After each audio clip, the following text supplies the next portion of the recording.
ಯಾರು ಇರ್ಲಿಲ್ಲ ಸರ್. ಇವತ್ತೇನೋ ಆಕ್ಚುಲಿ ಆಸ್ತಿಗೆ ಅದು ಇದು ಅಂತ ಅಂದ್ಬಿಟ್ಟು ಅಂತ ಆಸ್ತಿ ಏನೇನೋ ಆಗೋಗಿದೆ. 500 ರೂಪಾಯಿ ಇಟ್ಕೊಂಡು ಬೆಂಗಳೂರು ಬಂದನ್ ಸರ್. ಇವತ್ತು ಅಲ್ಲೇ ಇದೆ ಸರ್. ಜನಗಳು ಹೊಟ್ಟೆ ತುಂಬಾ ಊಟ ಹಾಕೋರೆ ಸರ್. ಕಣ್ಣುಗ್ ನೋಡಿ ತಗೊಳಂಗ್ ಕೊಟ್ಟವ್ರೆ ಸರ್. ಇನ್ನೇನ್ ಬೇಕು ಸರ್?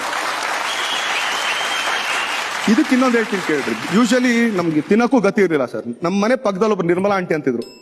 ಅವ್ರಿಗೆ ತುಂಬಾ ಚೆನ್ನಾಗಿ ಗೊತ್ತು ನಾನು ನಾನ್ ವೆಜ್ ಪ್ರಿಯ ಅಂತೇಳಿ. ನಾವು ಅದು ಸಂಡೇನಾರು ಬಂತು ಅಂದ್ರೆ ನಮ್ಮಮ್ಮ ಅಲ್ಲಿ ಇಲ್ಲಿ ಅದು ಗಿದು 12 ರೂಪಾಯಿ ಅರ್ಧ ಕೆಜಿ ಮಾಂಸ ಸಿಗುತ್ತೆ, ಕೋಳಿ ಮಾಂಸ. ಅದು ಭಾನುವಾರ ಮಾತ್ರ. ನಾನು ಅವ್ರ ಮನೇಲಿ ವಾಸನೆ ಬಂದು 4 ಸರಿ ನಾನು ಅಲ್ಲಿ ಪಕ್ಕದಲ್ಲಿ ಕಾಂಪೌಂಡ್ ಹತ್ರ ಓಡಾಡಿದ ತಕ್ಷಣ ಅವ್ರಿಗೆ ಗೊತ್ತಾಗೋದು. ಅವ್ರು ದರ್ಶನ್ ಬಾಯ್ಲಿ ಏನೋರು ಟಿಫನ್ ಕ್ಯಾರೆಟ್ ಕೊಡೋರು.